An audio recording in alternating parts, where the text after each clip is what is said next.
I think this is one of the most exciting meetings. I think it's all exciting, that's why I never tire of it. The body was designed to heal itself, and we have been establishing that. It just needs a little bit of help sometimes. And so this morning and this evening we're going to have a look at the things that you can do to the body to stimulate healing. A lady rang me this morning and said, "Barbara, I've scratched my eye and it's really red and it won't go down. What do I do?" And isn't it something that we often have a dilemma over? What do we do? What happens if we do nothing? Will it get bigger and bigger and bigger and get so infected my eye will fall out? Don't our minds sometimes do things like that? I've got to do something. And I know in Australia we call it casualty. I think you call it emergency here. The average wait is 8 hours. And you go in there, and if someone's having a heart attack, well, you know, that's what the nurses do and the doctors, they assess. This is critical. That one can wait. Someone with a sore eye, that can wait. And if you knew these little bits and pieces to do, you could get relief very quickly and not even have to go into emergency. I always say, if you're unsure, yes, be checked out. And if the doctor says you've got to go on antibiotics immediately, you say, "Thank you for your advice," take the script, and then go home and think, well, what can I do instead of that? And when I was just learning natural remedies, I did that several times with my children. And I would say, "Thank you for your advice." I would take the script, I would go home, but you know, I never had to get that script. I never had to do it because everything that I did brought relief. And if it brings relief, the body's saying, yes, we can do that. And so as we go through this morning, I'll also share with you what I advise this lady to do. So we're going to be looking at a few things, and the first one we're going to be looking at is the onion. This was the first poultice that I ever did. We're going to have a look at what you can do with cooked onion and what you can do with raw onion. My first daughter, I was only 24 I think at the time, she got an earache and everyone said, you got to take her to the doctor, she's got to go on antibiotics or she'll go deaf. So I rushed to the doctor through this. Is that right? Fear. I didn't want my daughter to go deaf. And put her on the antibiotics. I was a bit of a hippie, back to nature lifestyle, only just learning things like that, but I didn't know what to do when they got sick. And put her on the antibiotics. Within 24 hours, everything had settled down. I think the antibiotics stopped in 5 days, earache came back. What do you do? I didn't know what to do. Back to the doctor. 6 weeks and 4 courses of antibiotics. Later, the earache comes back. What do you do? I was so frustrated. That's why if ever a mother contacts me, I say to Michael, I'm banned to give advice in Australia, but if a mother rings me, I will answer. And I won't tell her what to do. I will say, this is what we do at Misty Mountain Health Retreat. Because I know what it's like to have a problem, and what do you do? So I went back to the doctor. I didn't know what else to do. And as he's writing the 5th script, I said to him, will my daughter be on this for the rest of her life? I'm beginning to come to that conclusion. He was challenged by my question.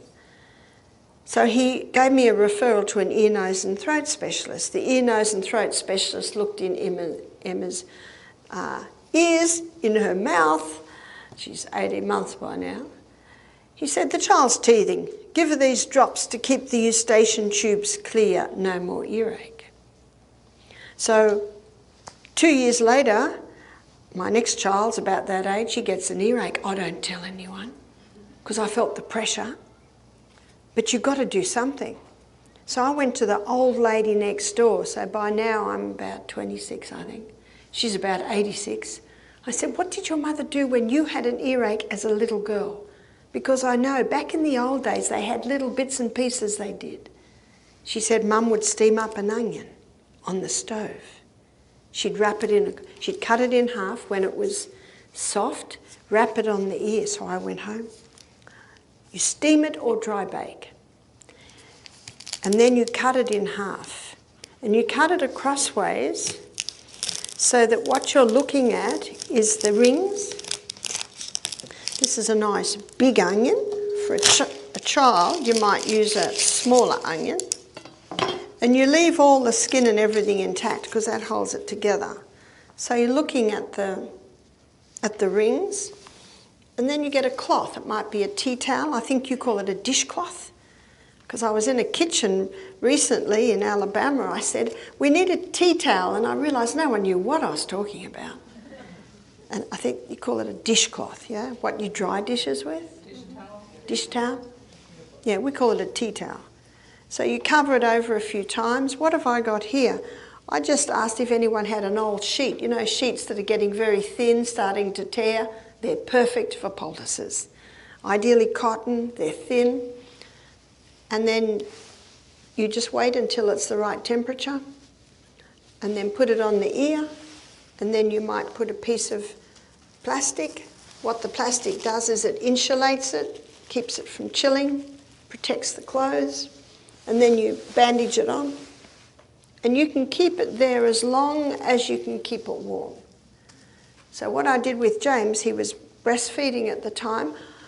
As he breastfed, the onion was against my arm, and then of course his ear, so I could feel the temperature. And when he was breastfeeding, I could do anything to him. And it must have brought him a lot of relief. The heat brings relief. The onion is a drawer. And he fell asleep. And what I did was I laid him down on a towel that had been folded up about 8 times. So I laid him so he was lying on the onion with all that toweling behind it, and I knew that would keep it warm.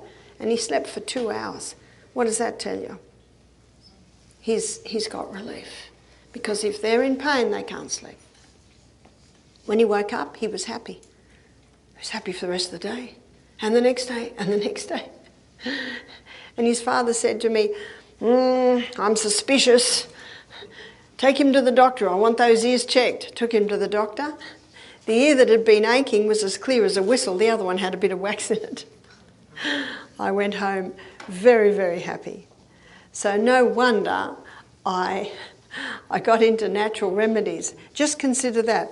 6 weeks, 4 courses of antibiotics, and a 2-hour onion poultice. Antibiotics, what's that doing to my daughter's gut? Her microorganisms in her gut. Now I know what to do.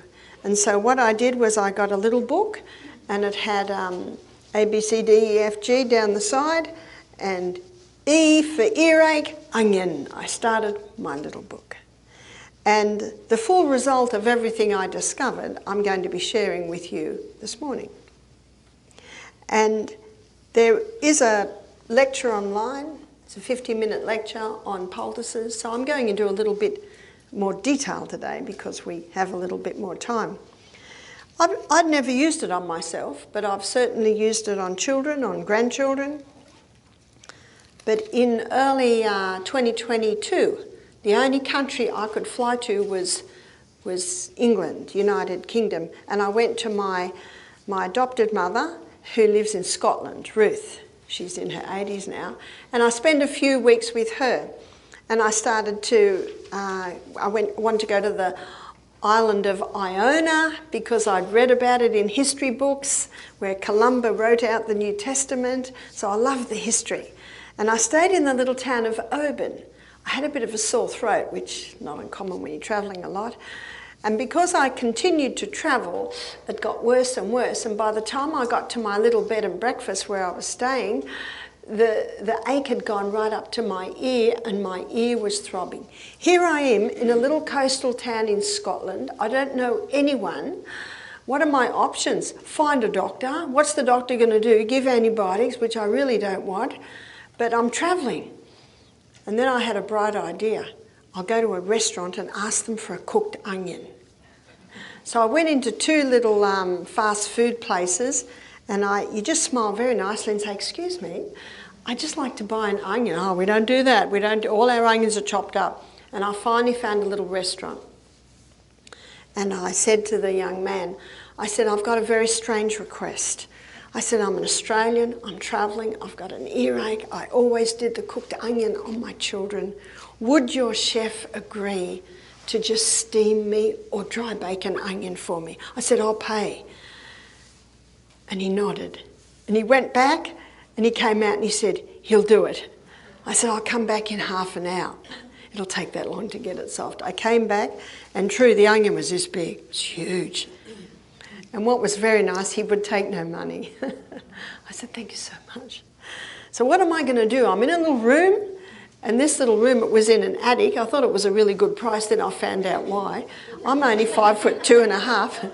There was only one point I could even stand in the room. It was right next to the bed. I'd hate to be 6 foot. And what am I going to do? So there was a little hand towel there, so I wrapped it in the hand towel, and because I had two, I thought I can do that here and here because I've got the sore throat and the earache. So I wrapped it up in a little hand towel. I hadn't used my trash can and it had a plastic lining, so I pulled that out. You know, necessity is the mother of invention. And then I put that over it because I knew I had to insulate it to keep it warm. And then I got another big thick towel and put that over it, and I laid down in bed. It was 3 o'clock in the afternoon. And I read and I dozed, and in and out of sleep I read and I dozed, and I kept it there for about 3 hours. And the pain came from, it was just about 10 out of 10, which is just your ears exploding. And the heat immediately brought me some relief. It did not take the pain all away, but it just brought it down. It brought it down to 8 out of 10. And after 3 hours with dozing a little bit, and you can't doze if you're in incredible pain, so it had brought, and because I'd insulated it so well, it kept warm for 3 hours. So at 6 o'clock, I thought, I think that's enough. My pain is now down to about 5 or 6 out of 10. You can handle that. So I got a cold cloth, because whenever you've got heat and you take it off, you must seal with a bit of cool.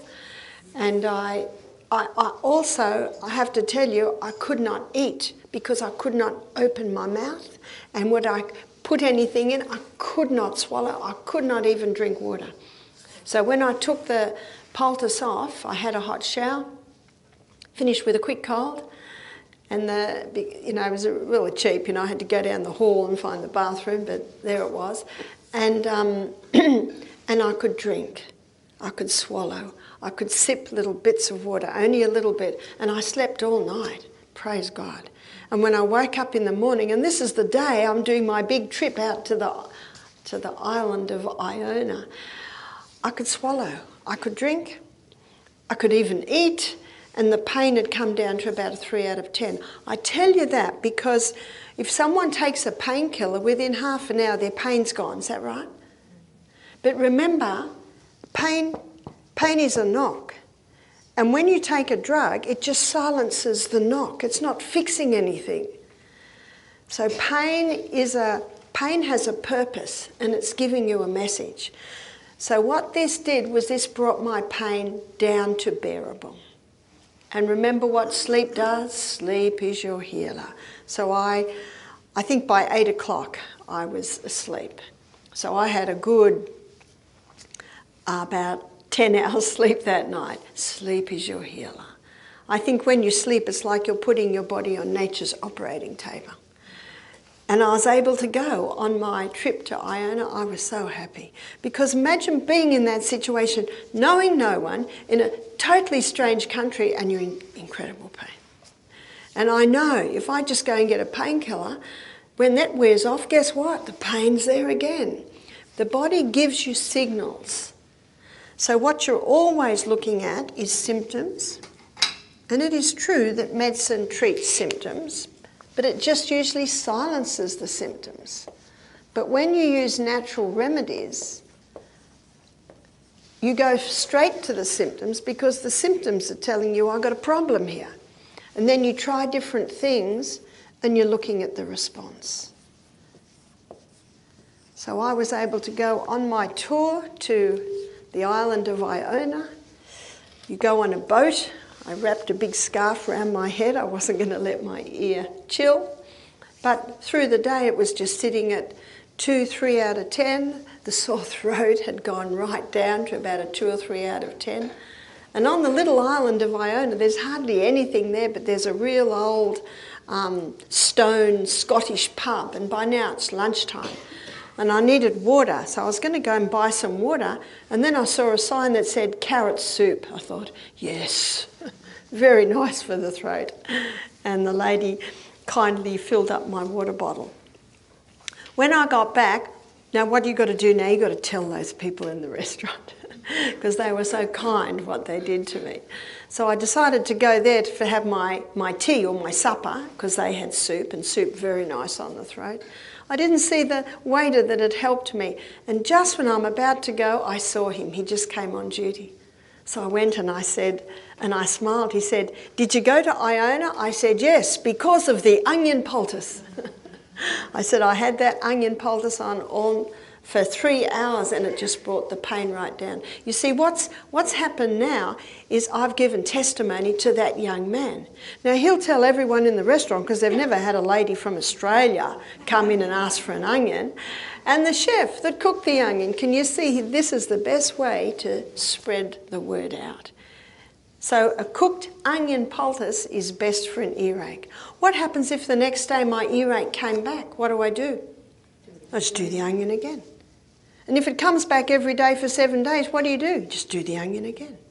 And it eventually will go. That didn't happen to me, but I've known it to happen to some people. And when I investigate, I look at their history, because their history tells you a lot.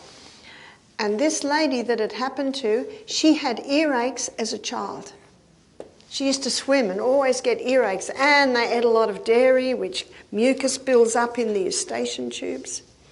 So she had a history of a lot of problems with her ears, and now she's a lady in her 40s, and it's almost as if the ears have to go through this to get a cleansing because of what happened way back there. And on the 7th day she woke up and her earache did not come back. Can you see what you're doing? It's very, very important to listen to the body. Get into the habit of listening. When you listen, you hear the symptoms. When you listen, you are mindful of the response, because that's your guide. That's your guide. You can also use the cooked onion poultice for a boil. It's very effective for a boil. A lady told me that she had a boil on her back, and her friend knew about this. And so she steamed up the onion. She waited till it was the right temperature. She didn't put it in a cloth or anything. And about this size is good, because if you're doing a boil, say the boil is about this big, you want it bigger than what it is. And what it'll do is, because it's a drawer and because of the heat, it'll pull everything up to a peak, and because of the moistness and the heat, it'll open the top. And often with a boil, you might leave it on there 12 hours. Feels good, leave it. Starts to feel a bit itchy, take it off. And what we have found is when you take it off, everything comes out. And people that regularly get boils have told me that when they started doing the onion poultice, they said it reduced the pain by easily 60%. It reduced the duration of suffering with the boil by easily 60%. Now that's quite impressive, isn't it?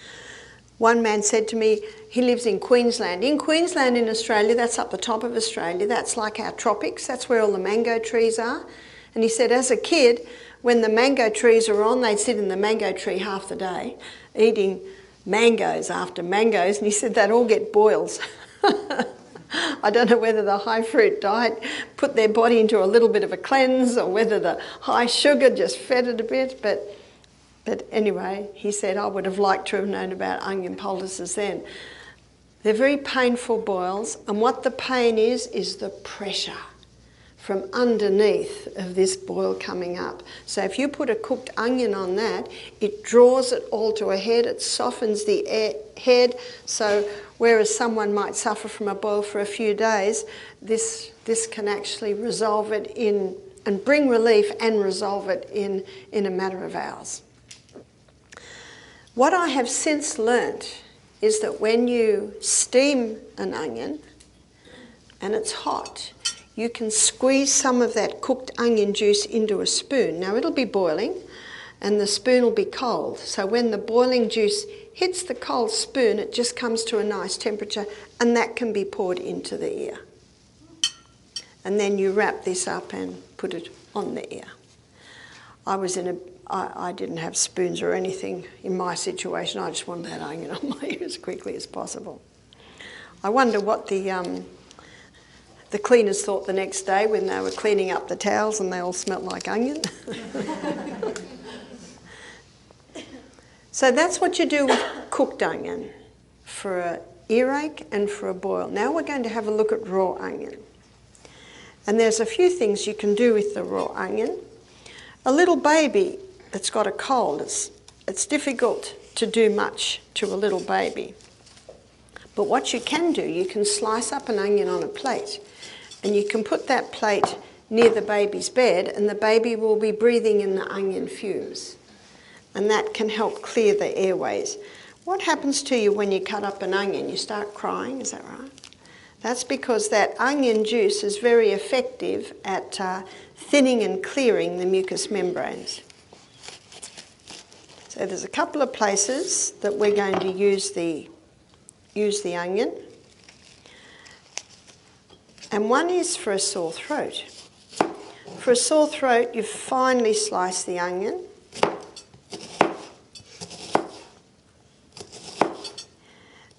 And the finer the slices, the better, because if it's finely sliced, it's not as lumpy. And you take your cloth. So when you've got an old sheet, this is a really good size to tear up to make your poultice cloths. And if you did it with paper, the paper starts to break. But if you do it with cloth, it won't. So what I used to do with the children on a rainy day, and we get the old sheets out and they start ripping up all the old sheets and then fold them up neatly, and we'd have a whole pile in our poultice box. It's good to buy a little box and make it your poultice box so that when a crisis comes, you've got everything on hand. If you don't have any old sheets, you can go to the thrift store. I know in one town I was doing meetings and no one had any old sheets, so went to the thrift store and I found some old pillowcases that were quite thin. So I'd feel them. You want cotton, you want a natural fibre, you want it nice and thin. So Jamie asked me if this knife is okay. I said fine, but I think it is a little blunt. But anyway, we're getting there. If you've got a nice fine sharp, you can get them really fine. So you can see I've just sliced up the onion like this, and I'm going to turn it over, top and bottom. So now I've got a long poultice, like so, and then the area with one piece of cloth is what I put on my neck. So the onion is really just around the throat, where the sore throat is, and then you might put a bit of plastic wrap on that and a scarf, or you might just put a woolly scarf around it and sleep with that all night, and that can just take the edge off a sore throat. The ladies, your husband might not like your perfume that night, but it brings a lot of relief.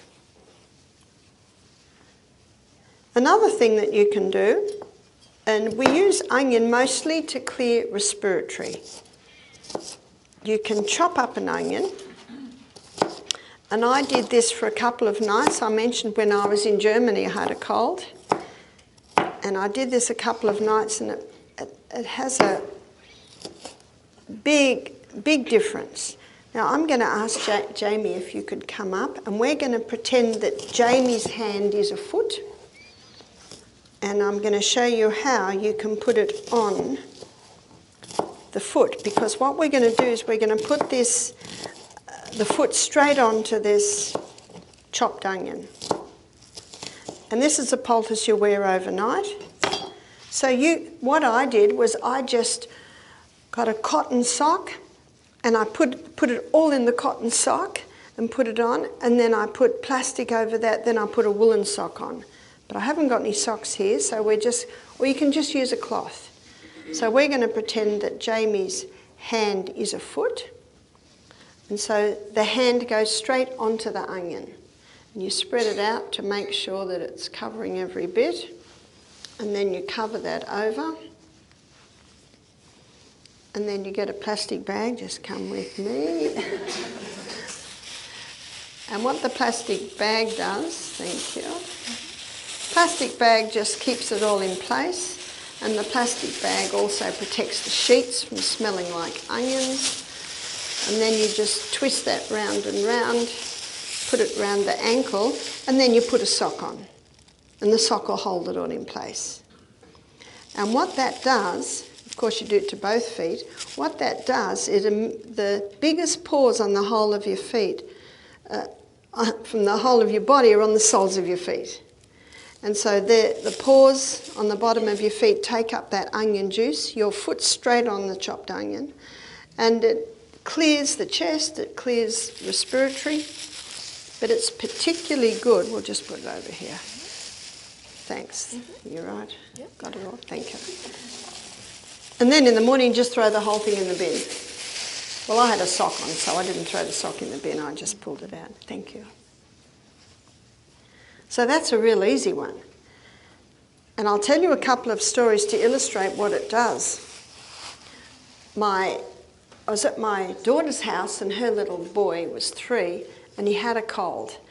And we gave him a hot bath, and I'm going to show you how to make onion syrup in a minute. We gave him some onion syrup, and we put him to bed, and he coughed, and he coughed, and he coughed.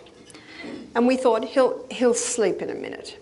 But after he just coughed and coughed for half an hour, we got him up, we chopped up the onion, we wrapped it on the bottom of his foot, put the sock on, put the plastic bag, then another sock on top, put him back to bed, not one cough all night. You almost have to do it to believe how effective it is. And then a girlfriend of mine who knew about this, she said, I was camping, because in Australia we've got a lot of lovely coastal beaches. And she was camping by the beach, and the lady in the tent near her coughed all night long. So in the afternoon, my friend went to her and she said, I noticed you've got a cold. And the lady said, I'm so sorry, I'm probably keeping the whole camp, side awake with my coughing. And my friend said, do you mind if I try something? She said, anything. And of course, when you're camping, you've always got some plastic bags. You've always got some socks. Always got some onions. And so she made her the poultice for the bottom of the feet, told her what to do. No cough the whole night. Not one cough. And what's interesting, you don't even know if this lady's drinking enough water. You don't even know if because if you have a large evening meal and you got a cold, that can just about guarantee you're going to cough all night. So that's another important point if you've got a cold. Go to bed. If you're hungry and it's 6 or 7 at night, have a bowl of soup. Or just eat an orange, just something very light. But if you have anything heavy at night, that'll intensify the coughing. But she didn't cough the whole night. So it's a very simple and yet a very powerful one. We've done it many times. And the cold that I had in Germany last week, I certainly felt it. What happened, it was right in the middle of this cold that I had. And of course the problem was I was lecturing every day, so it hung on a bit longer than it should have. That I woke up in the morning and my night dress, the sheets were wet. So the onion on the bottom of the feet, not only had it cleared my head, but it had put me into a bit of a fever. And as you'll see tonight, fever is a wonderful thing. If you get a fever in the middle of a cold, I can guarantee you'll heal a lot quicker, because fever has a purpose, as we will see tonight. So I washed everything and I felt very good. It almost seemed to be the turning point of my cold. So something else you can do with raw onion is make an onion syrup. We couldn't find a jar. We usually do a jar, so we're going to do a glass bowl. And remember, onion is a drawer. So if you use half an onion, never wrap the other half in plastic and put it in the fridge, because that half onion is going to absorb all the chemicals out of the plastic. So what do? Well, I think I mentioned earlier in the week, it seems a long time ago, Monday, doesn't it? That my husband, I make vegetables for him every morning. So if I've only got big onions, I'll just use a quarter of an onion. I'll chop it all up, I'll put it into a glass jar with a metal lid, and I'll put it in the freezer. And then I can just pull out a bit of frozen onion for the next few mornings. So never put plastic on a cut onion, because the onion will just absorb the chemicals. So I've got about ½ an inch there. Let's have a look and see what's going on here. I think you pull it up, do you?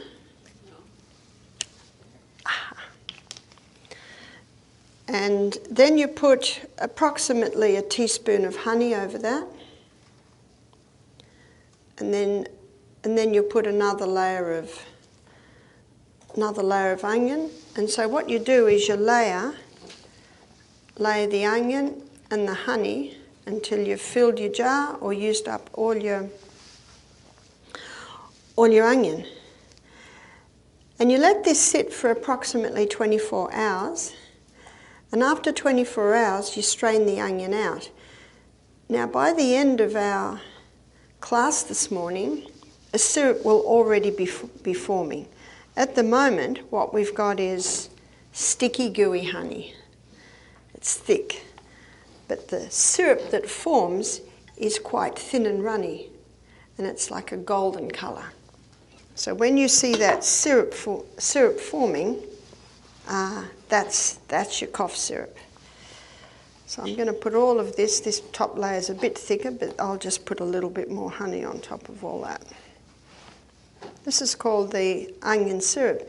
Now, at a stretch, if you needed it, within an hour you've got some syrup forming. But ideally, you leave it for 24 hours, and then you strain the onion out of the honey, and it can stay in the fridge indefinitely. I was asked the question once, how long does it last? I said, it doesn't last long in my home. My children used to love it, now my grandchildren love it. So I'm doing probably a good 3 teaspoons on top here of the honey.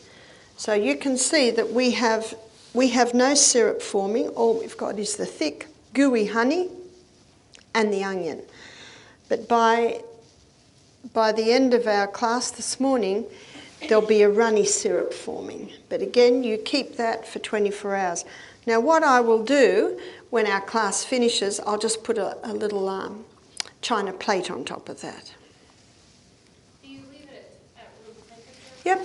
Yep, it can be left at room temperature. And then once you strain it, you put it in the fridge? Yep, you can put it in the fridge, but as we all know, honey doesn't go off. Now, because I'm cutting up onion, excuse me while I sing. Thank you. If you've got a cold, chop up an onion. And then you can leave it in the fridge. You probably don't even need to leave it in the fridge because, honey doesn't go off. And you've taken the onion out, which could potentially deteriorate. So that's what you do with onion. The next one we're going to look at is garlic. And I'm going to write up a recipe for the flu bomb. And the flu bomb is something that you can take if you have sinus, if you have a cold, if you have a sore throat, if you have bronchitis, pneumonia, any type of flu. You could almost call it the COVID bomb. So it's a flu bomb. It's for any type of respiratory. And the number one ingredient in the flu bomb is garlic. And I'm not going to put an amount on that because, and this is, by the way, 1 dose, because some people can handle a nice big fat clove like that. Some people can only handle a little bit. If someone's got a tender stomach, they might have a bowl of soup before they have the flu bomb. So garlic, and it's crushed, or this grater that I have here, you can just grate it up on that grater. That does a nice grate. The second ingredient is ginger, and it is finely grated. And it's usually about a quarter of a teaspoon. The next two ingredients are, first one is eucalyptus oil. And eucalyptus oil, there's definitely amount here, 1 drop. One lady got this recipe and she said, I bought the eucalyptus oil, but I can't use it. I said, why not? Well, it says not fit for human consumption. And I said, well, that's if you're drinking half a cup. We've got a bit of common sense there. Do you know, an old remedy, and an old lady, I was only in my 20s and she was in her 80s, she said, I was one of about 8 children, and if one of us got a cold, we all had to line up. Mum had put a few crystals of sugar on a spoon and a drop of eucalyptus oil, and we all had to have a dose. She said it was very effective. None of us got the cold. So it's just 1 drop of eucalyptus oil. If you don't have eucalyptus oil, you could use tea tree oil. The next ingredient is cayenne pepper. I'm not putting an amount on this. Some people can handle a shake. Some people can handle half a teaspoon. Occasionally you might find someone who can handle 1 teaspoon. I can't quite handle that. So these two, it's just whatever you can handle. The next 2 ingredients is the juice of a lemon and a teaspoon of honey. And believe me, even if you put 4 teaspoons of honey, it would not improve the flavour. And you put that with half a cup of hot water. As I mentioned, that's 1 dose. My children, when they were even 2 and 3, I would give them the flu bomb. So I'd only put a tiny bit of all of this in. But they would drink it, and the reason they drank it, because they had experienced the relief that you get. What it does is it relieves the sore throat, it relieves the congestion in the head. And the dose is to have 1 3 times a day, and you might find by the 2nd or the 3rd day, there's no more cold. So you could call that your antibiotic drink if someone wants to classify it as something like that. So that's the flu bomb. What about a little baby? Well, of course you can't give that to a baby, but there is something you can do with garlic for a little baby. And that is to finely slice the garlic. Now I want you to notice very clearly what I said, finely slice.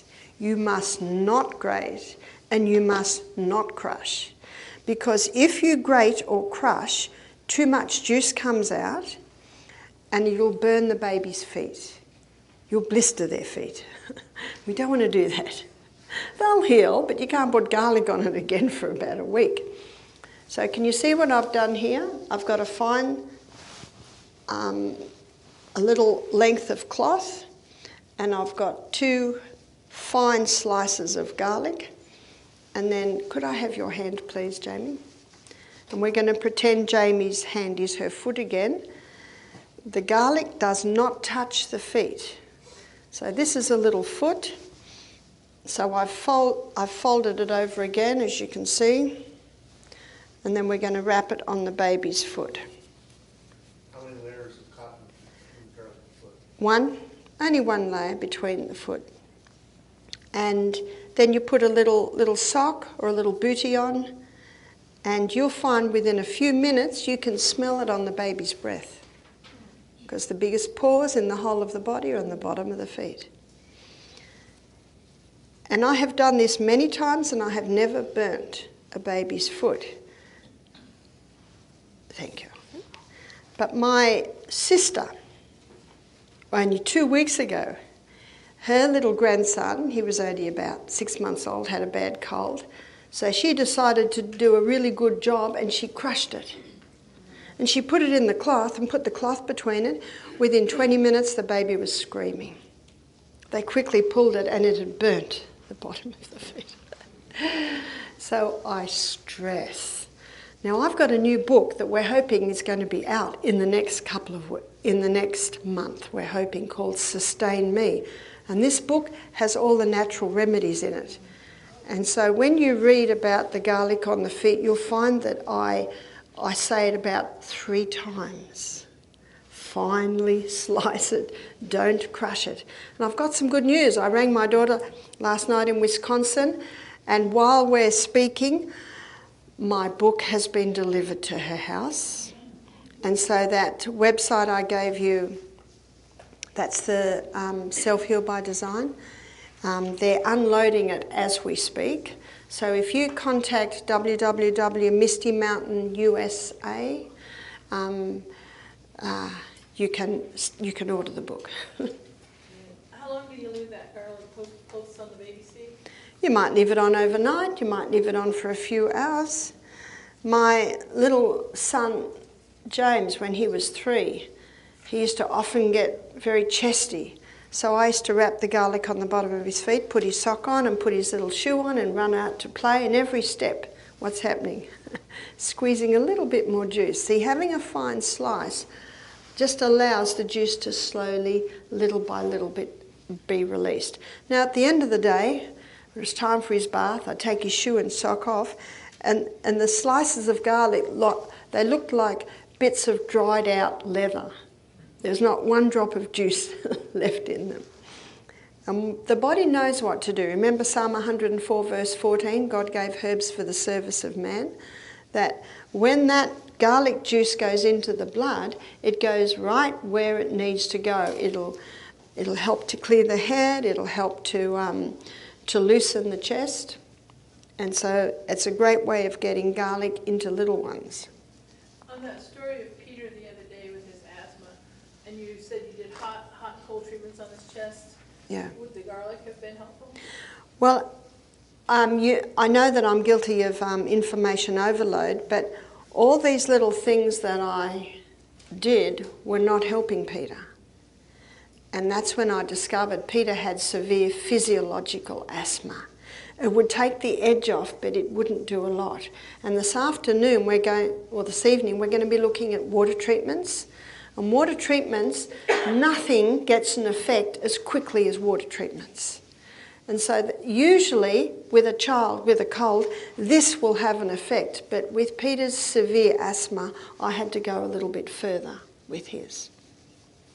But this will certainly bring a little relief. But it's just that with Peter, I found it wasn't doing what it did with the children with just their usual colds. So that's what you can do with garlic. Garlic is high in sulphur.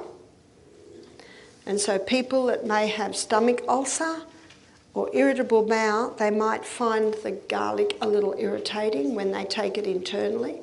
So they can use it. They could even wrap, for an adult, you could wrap 10 slices of garlic on the bottom of the feet. So that's one way to get the garlic in without irritating the lining of the gut. Or if they have a bowl of soup, they could crush the raw garlic into the hot soup, and that boiling water, very hot water in the soup, will just take the edge off the raw garlic, and eaten with the soup, they might find that that will not irritate. So what I did a few weeks ago when I was in Germany, I would have a slice of sourdough bread for breakfast. I would put olive oil on the bread. I would put a whole crushed clove of garlic over the whole bread. Then I would sprinkle cayenne pepper on it. Then I would put avocado on it. And then I would put sliced tomato on the top. Very nice. So I called that my antibiotic sandwich. And I was drinking hot ginger tea. So I was actually doing all this, but probably I didn't have it in the drink, but I was taking all of those herbs through the day. So that's what you can do with garlic. And now we're going to have a look at ginger. And ginger can be used internally and ginger can be used externally. It has been used for centuries to warm a person. So I'll give you an experience I had in Germany. It was a very hot day outside, so I dressed very lightly. And a man wanted me to talk to a lady who'd been sick on the phone. And the house I was in was all stone. And because it was hot outside, they hadn't lit the fire, and I got colder and colder. And I thought the phone call would be 20 minutes, and it ended up being an hour. And by the end of the phone call, I was very, very cold. And I'd missed my ride to go out and get stamps for my postcards for all my grandchildren. So the man felt bad. He said, I'll drive you to the shop. But his car was air conditioning. See, Germans aren't used to this heat. So as soon as there's a little bit of heat, the air conditioning goes on. And we went to the shop, and there was a huge line up, and the air conditioning was on in the shop, and I got colder and colder. And by the time I got back to the house, I was shaking. I was so cold. And it was about 4 o'clock in the afternoon, and I thought I'll just jump into bed, but I was so cold I could not warm up. So I went out, and there were a couple of ladies there, and I said, can you give me some hot water bottles, and can you make me some ginger tea, some hot ginger tea, because I knew that when I drank the hot ginger tea, I would start to warm up. And I did. The hot ginger tea and the hot water bottles in bed, I started to warm up. But what was interesting, my body took that opportunity to go the other way and create a fever. Anyway, the good news is I had a fever that night. I think I slept for 10 hours, and the staff were coming in very worried about me, and they said, look, you're supposed to fly in 2 days, you can stay. You can stay because you're not going to be able to fly. So this was, let's say this is Wednesday and I'm flying Friday. So this is Wednesday night. And they took my temperature and it was 40. So what's that? That's 100, 102, something like that. It didn't bother me, I was just so happy to be warm. But in the morning I was wet from the perspiration in the night. You know, when I wake up, I felt fantastic. Absolutely amazing. I had a big drink of water, I went outside and I ran up and down. Well, I didn't have to run up the big hills. I dived into the freezing cold water, got dressed and came back and had breakfast, and all the staff were saying, are you okay? I said, I'm fantastic. Do you know what Florence Nightingale said? Disease is a process of repair. And a cold is a house clean. And when you get a fever, it'll even boost it along. Tonight I'm going to go into detail on fevers. And you might be very surprised at what we look at. But the ginger is excellent for warming a body. And I'm sure here in the middle of winter, you have snow. When you have snow outside and maybe you're out there too long and you get cold, come in and have a hot ginger tea. And if you have a massage in Asia, when you come out of your massage, they always have a cup of hot ginger tea for you. Ginger is also an anti-nausea herb. And by the way, the easiest way to make a ginger tea is just to grate it on this little grater. Pour boiling water on it. That's all you need to do. And then after 10 minutes, you might strain it and drink that. Sometimes I even just put a few slices of ginger in my water bottle and have a nice ginger flavour. I do love ginger.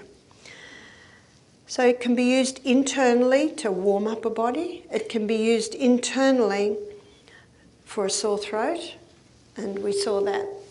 It's in the flu bomb. It can be used internally for nausea. So if you go to the health food shop and buy seasickness tablets, car sickness tablets, it's just compressed ginger. Because ginger is a very good anti-nausea herb. And ladies that are suffering from morning sickness can get, pregnancy, they can get relief by having ginger tea. Or one lady said she just walked around with a piece of ginger and kept having a little nibble and sucking on the juice. And she said that found it helped a lot. So that's where you can use it internally. It also will boost your hydrochloric acid. Remember earlier in the week when we looked at the liver and we looked at sweet bitters.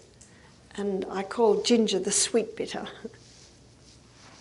And you can use it externally. So I'm going to show you how you can use it externally, and I'm going to show you how to make a ginger poultice. So I always fold over cling wrap a few times, then you've got something that's a little bit more sturdy and a little bit more usable, or you could cut up a stronger plastic bag. And I put that on the plate, and then I put the cloth on that. And I grate straight onto the cloth. And the reason I like grating on the cloth is because you haven't lost any of it. You grate on a plate and put it on the cloth, you've lost a bit there. And we're going to grate it with this little tiny grater. I never peel it. If it's dirty, I certainly wash it. But whenever I make a ginger poultice, you're often left with a few little bits on the side, stringy bits. I often put them in a cup and pour boiling water on it and make some ginger tea because it is one of my favourite teas. I think every home should have one of these graters. They're great.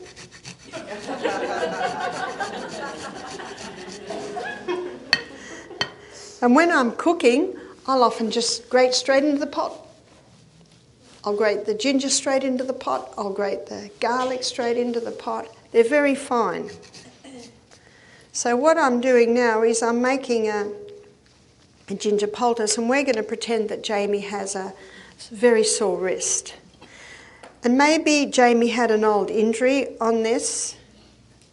Now you see there's a little lump there. I'm taking that out because you don't want a big lump in your poultice. You want it to be nice and soft. So we're pretending that maybe 10 years ago, Jamie came off her bicycle onto her wrist and has hurt her wrist. It's healed, but when the cold weather comes, it may start to get a little bit sore. Now, can you see, I'm not going to hold this up too much because I don't want it to all fall off, but you see I've just put it on the middle area of the cloth, and I'm going to make a package. So I say we fold over north and south and east and west to make the package. The beauty of making a package like this is that you can just throw it in the trash can when you finish. Can you see the juice coming out? So what I've got at the back is all the layers. So if you happen to do a little bit too much ginger and it's very wet, you've got a few layers that'll absorb that up. So what I've done here for Jamie's wrist is probably about a teaspoon. So the bit that goes on the skin is it's got just one layer. And so maybe Jamie fell and she gets a lot of pain at the bottom of her thumb. But also notice that I've got about 1/2 inch of plastic all the way around. And I lay that on Jamie's wrist, and I'm very careful to make sure that the plastic's covering the poultice, because if the juice comes out, it can soil the clothes. If air gets to that poultice, it can chill it. So that's the reason the plastic's there. And not much plastic is covering or touching your skin. Now, for people that don't want to use any plastic, what did they do in the old days before plastic? They would use a woolen square.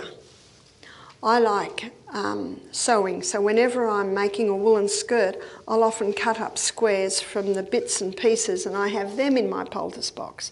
Because if you didn't want plastic to touch you, you could then put a woolen square over and then put the plastic on that, because the woolen does keep the moisture in. And then you bandage that on. Might bandage between the thumb so it doesn't fall up. Bandage it on, not too tightly, and then clip that on. And I always say a prayer. I always say, Father in heaven, please bless this poultice and bring relief to Jamie's wrist. Now, thank you, a little bit of ginger juice there. And in the morning, you just take it off and you just throw the whole thing in the bin. Now, if you didn't put it in a poultice, you could put it on there, but can you see bits would fall off? And there's nothing worse than having bits of potato or ginger all through the bed. It just makes it very easy. And if you don't make the poultice comfortable and easy to wear, the next day the person says, I don't want one of them again. I've got ginger everywhere.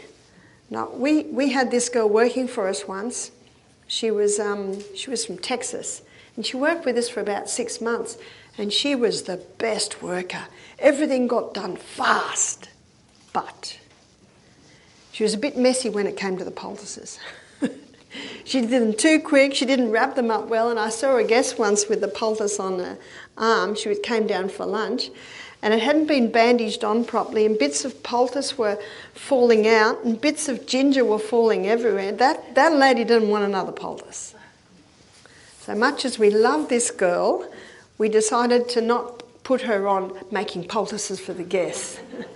So you've got to be neat. You've got to make sure that there's enough cloth so that it folds over in a nice package.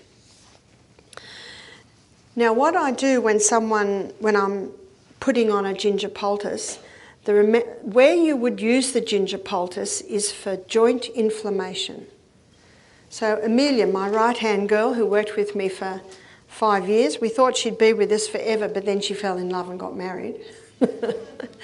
But she worked with me for 5 years. It was very nice. She used to, whenever she gave the lectures, she used to say, gingers for joint, gingers for joint, say she. And that's a good way to remember. Ginger is for joint. It's for inflamed joints. So arthritic joints, for gout, for any inflammation in the joint. Now let's say Jamie's one of our guests at our retreat, and she says, this wrist pains me. So we put a ginger poultice on. But what I do is I put that poultice on about 6 o'clock at night after the steam. Steam saunas are in the afternoon. And the reason I put on at 6 o'clock at night is I'm watching. I'm listening. Because if there is inflammation in that joint, the skin will get very hot. And some guests have said to me, Barbara, it's burning, my skin is burning. And if they say that, I say, well, just take it off. What's that burning? It appears to be that the ginger pulls the inflammation out of the joint to the skin. And so when someone's saying it's burning, and I say, yeah, but how does the joint feel? And they usually go, oh, actually, I can move my joint. And some people, I'll say, how does it feel, say at 8 o'clock at night? Because if you've put it on at 6, if that skin is going to get the burning feeling, it'll happen within half an hour to an hour. And so at 8 o'clock I say, how does it feel? And the person says, it's just too hot. We'll just take it off because it's already done something. But some people say, oh, it feels so good. It feels so good. So we leave it on all night. So that's why I do it a few hours before bedtime. Because you don't want to put it on someone, then they go to bed and then they wake up after an hour and their wrist's burning. So it will never burn your skin. It just feels like it. It seems to pull that inflammation out of the joint to the skin. But I'll tell you what happened to one lady. She saw my lecture on YouTube and she put it on her sore knee. Now sore knees, that's why I always look at the history. If someone says they've got a sore knee, what do? Did anything happen to that knee? Oh, well actually when I was a teenager I was skating and I had an accident. And what often happens is it's not so much the accident, it's just that after the accident the person doesn't give it the right conditions. After the accident, whenever it hurts they take a painkiller. They're not listening. If you have an accident, you've got to baby that injury until it heals. And most people do the most damage after the injury by not listening. They take a painkiller and they keep walking, they keep running, they keep playing squash. That's when the damage is done. I was listening to I saw a documentary about this young boxer. He's a boxer. And his right hand was always his good hand. Anyway, unfortunately, he went to the pub and got drunk one night and got into a street fight. And they cut all his tendons and ligaments. And they had to stitch it. And his personal trainer worked on his arm, gave it all the right conditions.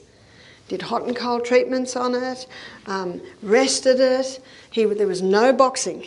There's no boxing till that was totally healed. Now, after it had healed, this arm became even stronger. And I love that story because it's an illustration that if you have an injury and you handle it right, that injury can be even a stronger part of your body than before. That's why you have to listen. And if you don't listen to the first whisper, the body will start screaming, and when it starts screaming, it's doing damage. It's called mindfulness. You've heard of it? Whole books are written on this. Mindfulness. Listening. If the body says stop, stop. Put your leg up. What happens when you put your leg up? The knee eases. What's your body saying to you? Put your leg up, mate. Stop standing on your feet so much. What are your footwear like? Etc, etc, etc. You've got to investigate. So that arm was stronger after those severe injuries than before because it had been given the right conditions. So you first of all find out why the knee is sore. So this lady who watched my lectures, she had fallen over in a skating accident. And she hadn't really listened to the knee. She just kept going. She just took painkillers, kept going. And now it's 10 years later and that knee is giving her grief. So she put a ginger poultice on it. And she said she kept it on for a few hours, and when she took it off, she could bend a knee. She couldn't believe it. She was so excited. And the pain in her knee had reduced by easily 50%. She was so excited, she did that in the morning. She put another ginger poultice on all afternoon.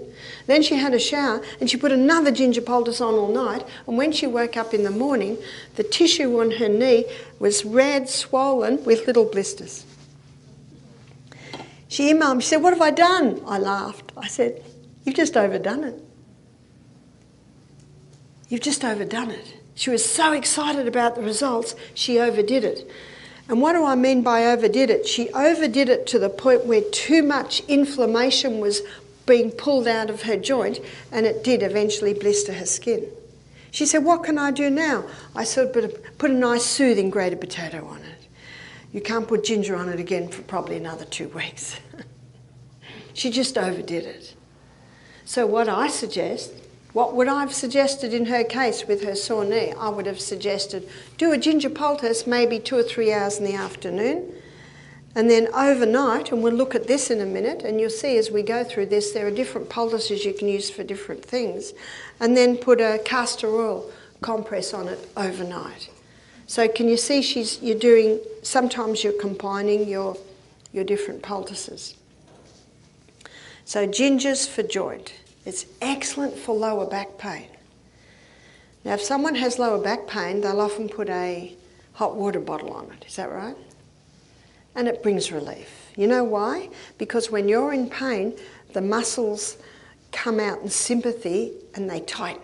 And you don't want them to tighten. You don't choose for them to tighten. It's just something the body naturally does when you're in pain. And so it brings relief because it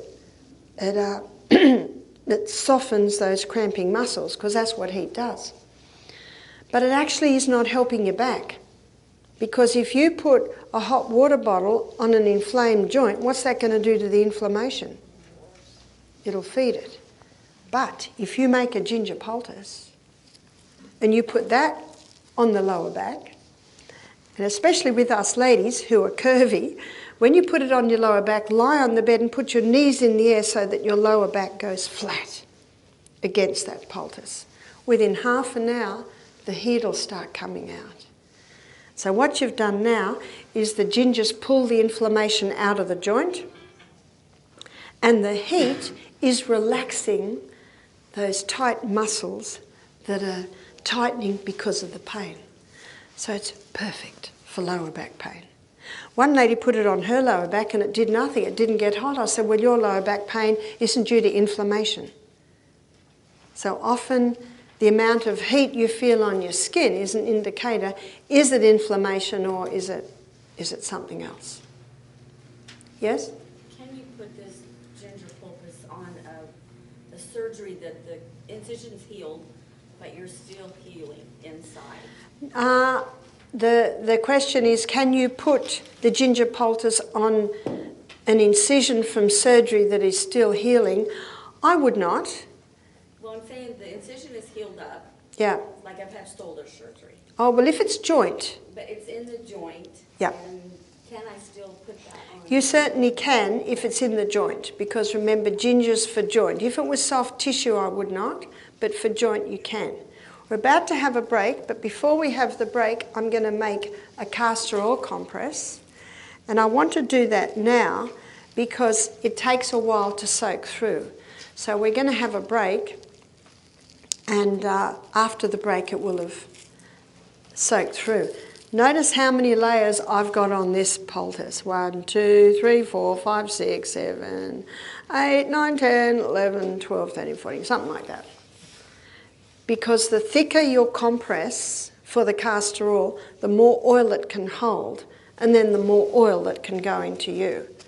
So I'm going to put the castor oil on. I'm going to show you how I put it on, and then we'll have a break. I can't hold it up, so in the break you can come and have a look. Because castor oil is very thick, and it's just going to sit on top. And it takes about 15 minutes to soak through. So I'm just going to sit it there, and then you don't touch it. So what I've done with this poultice, well, it's a compress really, because you can keep reusing it. After the break we'll look at it a bit more. There's the compress, and I think I counted about 15 layers, and I only put the castor oil on about there. And it's a thick bubble. And when it soaks through, it's going to go through about that much. And when it goes on our hot body, it'll thin out and go a little bit more. If you cover that whole compress with castor oil, when it goes on your hot body, there's nowhere for it to go and it'll start leaking. You don't want that. So we're going to have a break, and when we come back from the break, I'm going to talk a little bit more about castor oil, and by the time we come back, that will have soaked through. So it's 20 past, or no, it's not 20 past, it's just past quarter past. So it's 10:15, and we'll come back at 10:30 in 15 minutes and continue our looking at poultices.